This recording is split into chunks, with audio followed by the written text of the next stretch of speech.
Guys, we're gonna move on to the next segment here, and I'm gonna introduce Crystal to a little bit more BTS. I want to show her a video that I reacted to very early in my, early days of reacting to BTS. I think we're doing one from xCeleste today. It's just a very short 15-minute video that kind of explains some of the basic, points of BTS and everything.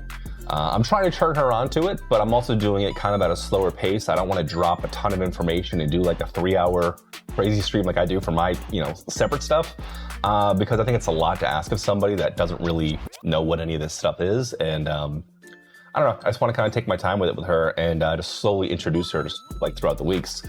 So every Tuesday, we're gonna get on here, we're gonna do an unboxing. I'm gonna show her a little bit of BTS, maybe some music, maybe a documentary, just something to kind of see if she's into it. And if she continues to like doing it, I'd love to just start the Rise of Bangtan series with her. So, but we'll see. It's kind of up to her. Oh my God. Do you have Korean snacks? I think I did a Korean unboxing one time from a different company somebody sent me. And it's funny you mentioned that. I'm getting emails left and right now that I've put 1 or 2 unboxings up on YouTube of people saying, we'll send you stuff from companies. But I'm basically telling them I don't know, I'm not going to take any endorsements. Or promotions or whatever they call them. I don't know. Just seems kind of weird. Yeah, I think it's the xCeleste one here today. It's just like a 15-20 minute video. It should be fun. They're asking if you speak French. Do you know any French? I do not. No, neither of us. We're not very cultured. Sorry. We're trying though. But yeah, she's a little bit French. So I don't really know the percentage. We got to get you one of those 23andMe's. Is your mic still on? No, it's on. Oh, okay. Right next to you. Wait, so all at the same time? Yeah. So. Yeah. Yeah. It's right there. Okay. Well, I got to put it on you. Yeah. The Tuesday things we're gonna do this every Tuesday around this time. We might switch up the time going forward, but this time just kind of works out for us so we can spend some time together during the day, get whatever errands and such we need done. And then hop on for night and get you mic'd up. There you go. All right, let me give you this headset over here. That's for you. I'll give you the good one. This one is for me. And let me kill the audio. Oh yeah, thank you, Sky. I'm obsessed with my doggy. Yeah, Beans is... my baby. Yeah, they know how we feel about it. Okay, so this next video we're gonna watch is from a creator called xCeleste, and it was something that was introduced to me in the very beginning of what I'm calling my BTS journey. It kind of explained just kind of the basic outlines of, hey, who is BTS? How many people are this group? Why they might be so popular? Who watches them? What kind of fans do they have? It's just kind of a cool little introduction to them. So we're gonna check it out and hope you like it. Let's do it. All right, I think the best way to do it is to go back to small screen.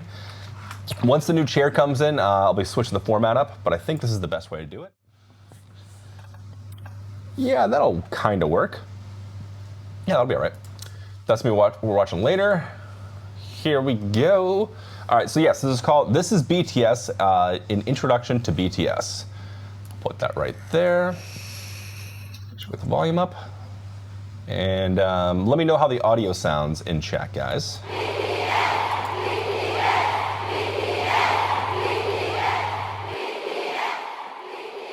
How many of you have heard of BTS?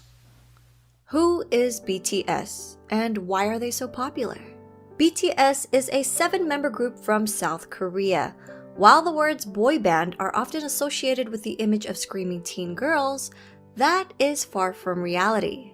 First, there's nothing wrong with being a young person showing love for something you enjoy.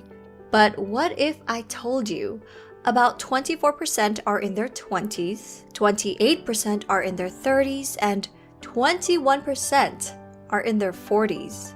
Take a closer look at this. That was the first thing that blew my mind. I just assumed BTS was a band that was catered towards a bunch of teenage girls. That's what I thought it was. And I believe in one of my first videos I put out, I even called them all a bunch of kids. You kids are all right or something, if I remember correctly. And then I got a slew of like hundreds or thousands of comments from people saying, I'm like 80 years old. I appreciate you calling me a kid. Right, but we're I'm not children. I'm not. So the diverse fan base was like one of the first things that like kind of really shocked me. I'm like, oh, wow, adults actually like this music. It's not just something for the younger generation. Age and gender demographic for BTS's 2020 Map of the Soul ticket sales. Females ages 25 and up made 46% of web traffic, and 31% were males. BTS's fans, named ARMY, will often tell you BTS is not your typical boy band. And why? To get a better understanding, let us go back to the beginning. BTS was created by Big Hit Entertainment, whose mission statement is music and artist for healing. The company, and namely their CEO, Bang Si-hyuk, wanted BTS to be sincere and genuine figures that people could easily relate to and grow with. Not immaculate idols groomed amid studio culture, but real boys who shared their authentic personalities and talents with the world. Which is why BTS stands for 방탄소년단, Korean for Bulletproof Boy Scouts. Yeah, so that's basically what it is. Bulletproof Boy Scouts or 방탄소년단 or whatever. But, it's easier to just say BTS. So when they're saying like these artists were created by this company, in Korea, music's a little bit different. It's not like kind of over here where you get together with your guys, you get in a band, you practice in the garage for a couple of years, and then you might get signed and you might get picked. They're very, very intense about their music. Like they, everything is like categorized, and they have all these award shows and all these shows in general where the artists debut and everything. And there's like everything is rated by numbers. It's kind of wild. So they have these companies that basically create these artists. And now BTS is one of those artists that they created. Now in the beginning there it says music for healing and whatnot. Big Hit Entertainment is actually one of the most noble music companies out there. Other music companies I've come across and reacted to and stuff, like they're pretty, some of them are kind of shady and I don't really like what they're doing, and they don't let the artists be artists. Yep. Big Hit does not do that. They wanted to really showcase their personalities, who they were as people, and let them write music and really kind of showcase a part of themselves, which is not something that's often done. A lot of times with these artists, they're kind of manufactured, just like a company would manufacture a product. That's what these people are. They're products to them. Bangtan meaning to be resistant to bullets, so it means to block out stereotypes, criticisms, and expectations that are aimed at adolescents like bullets, to preserve the value and ideals of today's adolescents. In 2017, BTS rebranded their name and logo representing their growth and maturity, extending the meaning to beyond the scene. The new door-inspired logo symbolizes youth who don't settle for their current reality and instead open the door and go forward to achieve growth. BTS debuted on June 12, 2013 with 7 members: RM, Jin, Suga, J-Hope, Jimin, V, and Jungkook. All 7 members came from different parts of Korea. So at first, living together in a small apartment was a challenge. Their CEO, Bang Si-hyuk, created a method for the boys whenever they got into an argument. 일단 싸워도 된다. 싸움을 두려워하기 때문에 우리 갈등이 커지는 거다라고 가리키고요. 그 다음에 마지막으로는 단 해결은 7이 같이 하는 거다. 싸움은 둘이 해도 해결은 7명이 같이 해라. 하기 너무 창피한 걸로 싸움을 해도 결국 같이 와서 저희가 이런 문제를 갖고 둘이 싸웠는데 이렇게 해서 이렇게 해결했습니다라고 얘기를 하고, 그런 부분들이 이 팀의 친화력을 혹은 시너지를 강하게 만들고 있지 않나 이렇게 생각됩니다. Over the years, the boys have come to love each other despite Big part of like these guys and what they do is kind of their relationship they have with each other and how kind of authentic and how much they actually care for one of each other. At first I thought, oh, okay, they're really good friends. But it's not like that. It's actually a really deep, like family type of bond they have. And it's been curated by, Big Hit and the CEO there, by, doing these little things that are often very therapeutic for the guys. If there's an argument, they all come together, they discuss it, they talk openly, and they figure out what it is, and they get to the bottom of it, and they move on as a group. But everything is always done as a team, and they have that team mentality. their difference in personalities, to the point where they'd feel incomplete with one member missing. They became each other's strength and support and formed a brotherhood. 뭔가 내 머릿속에는 옆에 멤버들이 있어야 뭔가 자연스러운 그러니까 뭔가 내 핸드폰이나 지갑처럼 없으면 불안한 그런 것들 있잖아. 생각나? 그죠. 소중하다 못해 없으면 안 될 사람들이긴 하죠. 왜냐면은 넘어져도 저 혼자 일어나는 게 아니라 그냥 같이 일어난 거니까. 좀 생각을 해보면 이런 7명이 어떻게 모였을까라는 생각이 들어요, 이제는. 네. 오래 지냈다고 해서 될 문제는 아니에요. 어떻게 보면은 운명인 것 같아요. 네. 되게 유치하지만 그냥 운명이었던 거예요, 이거는. 네. Their climb to the top may seem sudden to those who didn't follow their journey, but it was far from a walk in the park. BTS's company, Big Hit Entertainment, started off small and faced numerous hardships, even coming close to bankruptcy. Since Big Hit wasn't a large company at that time, they lacked the resources for promoting BTS. Even getting the chance to debut was a fluke. Their debut performance opportunity came about because a music show needed a filler for someone else's spot.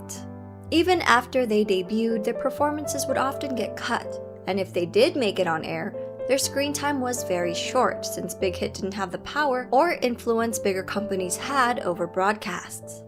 That's another thing too. So as I was talking about those big companies that kind of manufacture these bands, there's 3 giant major ones that like have all the money and all the pull, and they basically have control over networks and who gets showcased where and everything. Big Hit is like a very, very small company. BTS's story is really a story about underdogs, in my opinion. They had everything stacked up against them. Everything was supposed to basically just make them fail, but they basically prevailed through everything, through hard work and dedication and actual good writing and staying like very true and honest to themselves and their audience every step along the way, that it became impossible not to really enjoy their music and impossible not to really just enjoy just them as people. So they went about things in a very backwards kind of way, or a way that wasn't very traditional. And against all odds, they kind of climbed to the top here. But as you know, Celeste was saying here in the beginning, like things were stacked up against them. They weren't even supposed to be on that stage. It was only because a different band backed out that They were a filler, yeah. Yeah, they were a filler. And, you know, people liked them and, you know, they kind of just kept working. Since they were often not invited to a lot of big variety shows, the company found their own way to communicate with their audience through platforms such as YouTube. By vlogging their journey, they allowed us to discover their personalities. They also created their own variety shows and often live streamed with fans. They honed their crafts for hours on end, practicing in the dance studio and producing music, returning home at dawn to all sleep in one bedroom. 2 years of hard work and not knowing where they'd end up, they finally won their first music show award. Yet, as they grew in popularity, they were falsely accused of sajegi, which is when a company buys their own artist albums to boost sales for the charts. That's because people couldn't believe a group from a small company was selling well, ignoring the fact that a small company wouldn't have the resources to pull off such a scam. These were just a few of their hardships and struggles. I created a separate video highlighting their past hardships. I'll link that in my description box. Yeah, it's a whole different Throughout conversation. the years, BTS were able to reach impressive milestones while continuing to sing in Korean. They shattered cultural language barriers with music and attracted an international audience. They grew organically by staying true to themselves while building a genuine connection with their fans from around the world. During an era where streaming numbers have gone up and traditional album sales have gone down, BTS has become an industry anomaly. Their latest album, Map of the Soul 7, released February 21, 2020, is the best-selling physical album of the year, and they sold over 500,000 copies in just the United States alone. The biggest kicker? Well, BTS did this without a single bundle. And what the So the bundle means, and then we're going to go into this in a second, so I want to explain it. You got to pay attention to the screen. What is the biggest surprising out of that is a lot of these songs aren't in English. These aren't traditional English songs. So like, why is it selling so many copies in England or English? That to me is like the biggest hurdle. You know, these aren't easily digestible songs, because if you really want to know what they're talking about, what they really mean, you have to search out, you have to figure out what these lyrics mean. And once you do, that's a completely different rabbit hole, because the lyrics are, there's something else with this band. But they're going to talk about bundling. This is something that's done over here in the West as well, to basically kind of fluff numbers a little bit, because you essentially want it to make it seem like you're selling more, because it's going to be trending more and all of that. Does bundle mean? Artists would bundle merchandise or concert tickets with the album's sales. For example, a copy of an artist's album, digital or physical, would be included in every t-shirt sale or ticket sold for their concert. These sales would count towards charting numbers and become an industry-wide tactic in the US to help boost sales figures and, in effect, climb up the Billboard charts.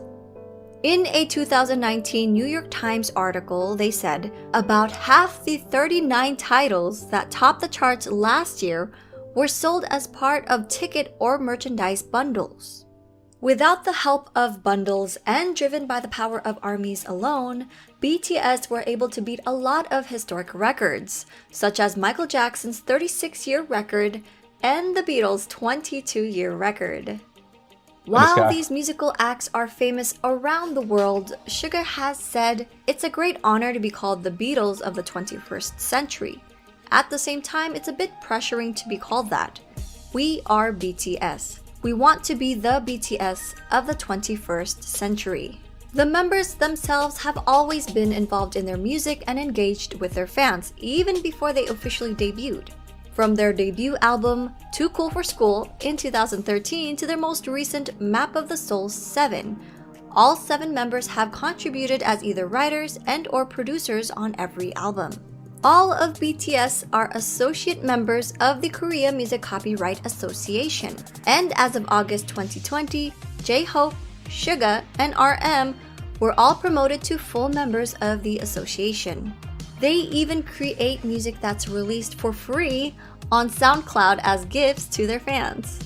Much of their work touches on subjects like mental health, youth and female empowerment, child abuse, cyberbullying, self-love and development, and socio-economic injustices. Much of the the lyrics and what they talk about is just wild, and it's all across the spectrum, honestly. Sometimes it's very defiant and rebellious, and sometimes it's just deeply personal, depending upon like where you are and everything. But yeah, they write an incredible amount of music, and they release an incredible amount of music in a very like fast time frame. Whereas a normal artist might have an album that comes out once every 2 years or so, you know, tour, promote it, take 6 months off and get in that rotation again.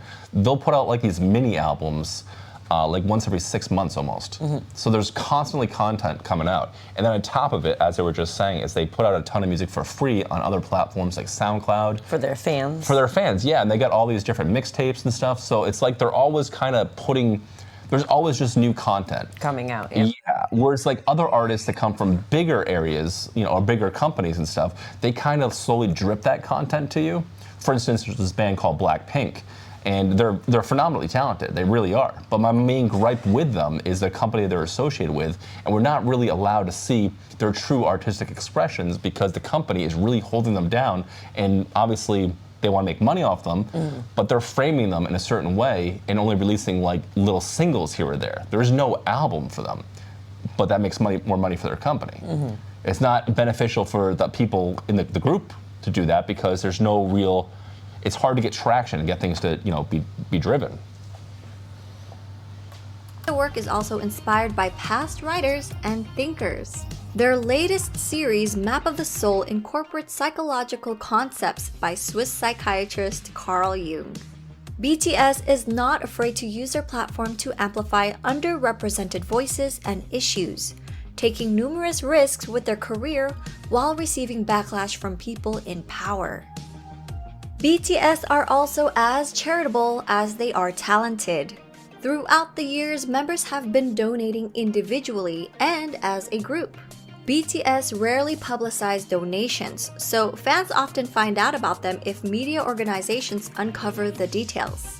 One of BTS's few public announcements was in November 2017 for their Love Myself campaign. They partnered with UNICEF to create a campaign aimed at protecting children and teenagers from around the world, with the hope of making the world a better place through music. BTS and their company, Big Hit Entertainment, pledged 500 million Korean won and donated 3% of the income from the sales of physical albums of the Love Yourself series, along with 6 other fundraising initiatives, including the Love Myself merchandise, where 100% of its proceeds were pledged to the cause. The 100%. Love Yourself series, which contained 3 albums total, sold over 7 million copies worldwide. On September 24, 2018, BTS was invited to deliver a speech about the Love Myself campaign at the United Nations General Assembly. On January 15, 2020, Formula E announced their partnership with BTS to help combat climate change. On June 3, 2020, BTS tweeted their support for Black Lives Matter. A few days later, Variety reported that BTS and Big Hit Entertainment had donated $1 million to support the Black Lives Matter movement. When ARMYs got wind of the news, they matched their $1 million donation in one day. Now, these are just a couple of their acts of charity. With their socially conscious music, BTS created a new fandom culture that brings together fans from different national and racial identities. This led to the emergence of bilingual ARMY volunteers who translated BTS Korean lyrics and videos in their language almost real time, making the content immediately available to non-Korean speakers. We may all speak different languages, but their music and their message connected people from around the world, with different ethnicities, background, gender, and age. BTS has also expressed their love and respect for ARMY countless of times, such as always mentioning them first during speeches, responding to fans on their social media app Weverse, showing their appreciation for ARMY projects, halting rehearsals for the Muslim prayers in Saudi Arabia. The youngest member, Jungkook, even got the fandom name tattooed on his hand. Together with ARMY, they grew as individuals and as artists. 저는 굳이 영향력을 주는 거창한 것을 안 원하고 그냥 저희를 보는 분들이 행복하고 웃을 수 있다면 그걸로. 팬이란 게 진짜 뭘까 막 이런 생각을 가끔 많이 하거든요. 결국 그 사람들 때문에 저희가 무대에 서는 거라서 그 봐주는 사람들을 위해서 노래를 하고 무대를 하는 거기 때문에 결국 우리는 그 사람들한테 진짜 감사해야 되고 무대 하나하나에 최선을 다해야 되고. 간단하게 얘기해서는 가수를 하고 있는 어떤 제일 중요한 이유인 것 같아요. 저는 뭐 방송 활동도 물론 싫지 않지만 진짜 콘서트는 그냥 제가 이 방탄소년단을 하고 있는 이유가 맞는 것 같아요. 참 다행히도 내가 원래 하고 싶었던 메시지 하고 싶었던 음악들을 하고 있어서 참 다행이라고 생각을 해요. 그러기 때문에 되게 그렇게 살고 있는 것 같아요. 긍정적인 에너지를 주죠. 일단 이 일을 좋아하는 거, 이 일을 사랑하고 너무 좋아하는 게 저에게 큰 영향을 주는 것 같아요. 왜냐면 이 일을 하기 싫고 실증이 나고 하면은 무대 위에서도 나타나기 때문에 이 일을 굉장히 사랑하기 때문에 내가 무대 위에서 퍼포먼스를 할 수 있고 노래를 할 수 있는 것 같아요. 계속 와서 응원해주는 모습, 그리고 이렇게 저희를 진심으로 좋아해주는 그런 표정들, 힘들 때 그런 표정들이 저에게 더 힘을 주는 것 같아서. 저희를 알아봐 주신 여러분들이라면 여러분의 꿈이 아니더라도 여러분의 삶, 여러분의 인생에 언젠가 저희의 존재가, 저희의 음악이, 저희의 무대가, 저희의 사진, 영상이 여러분한테 아주 조금이라도 아픔이 100이라면 그 100을 99, 98, 97로 만들어줄 수 있다면 그걸로 저희의 존재의 가치는 충분합니다. 정말 사랑합니다.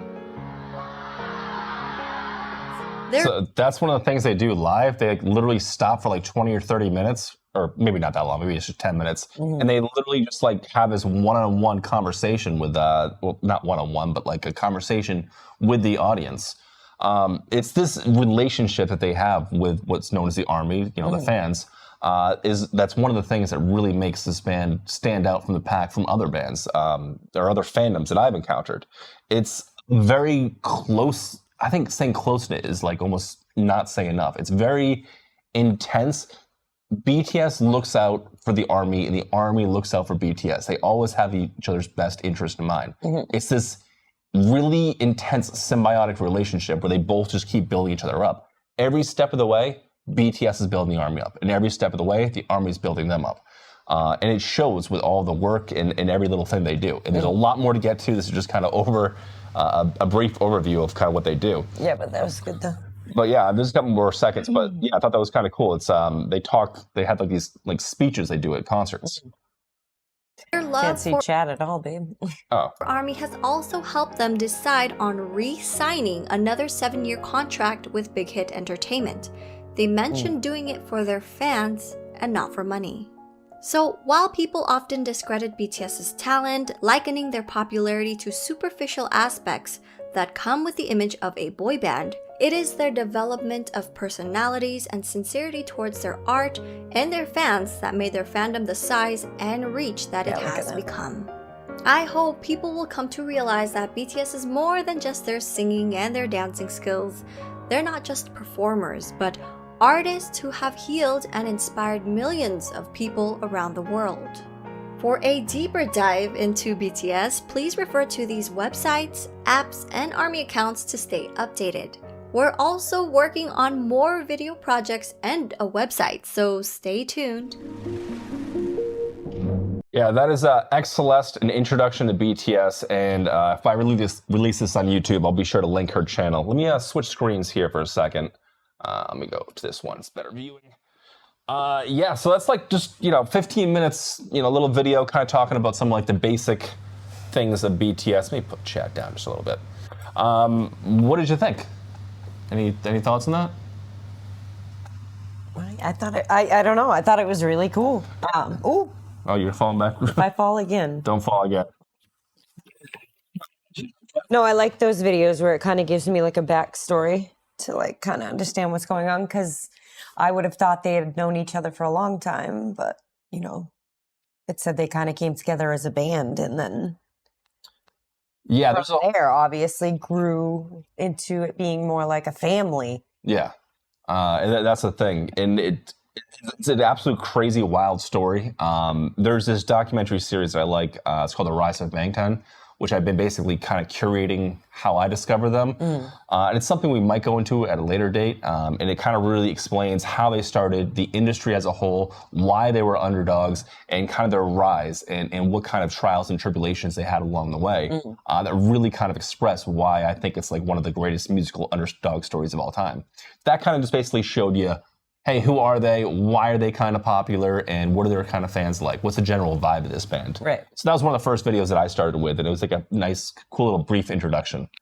But yeah, maybe after that we'll do some more music stuff and whatever. But yeah, maybe a little more getting to know the band and more about. Yeah, because once you kind of get to know them more, how they came to be, I guess, right? Yeah, once you have a better understanding of what that is and how that happened, it kind of makes the music a little bit more impactful as well. Yeah, good stuff. Oh my God, my baby beans. I'm not sure if I'm going to release this on YouTube, but if you are watching on YouTube, please consider liking and subscribing.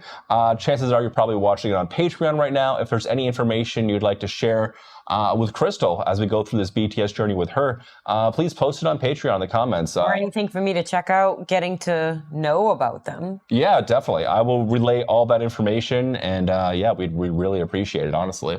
I have a kind of a basic understanding of following the kind of format that was laid out for me, but that's kind of intense. I might give you like an abbreviated version of that. But yeah, it could be fun, but it's a lot.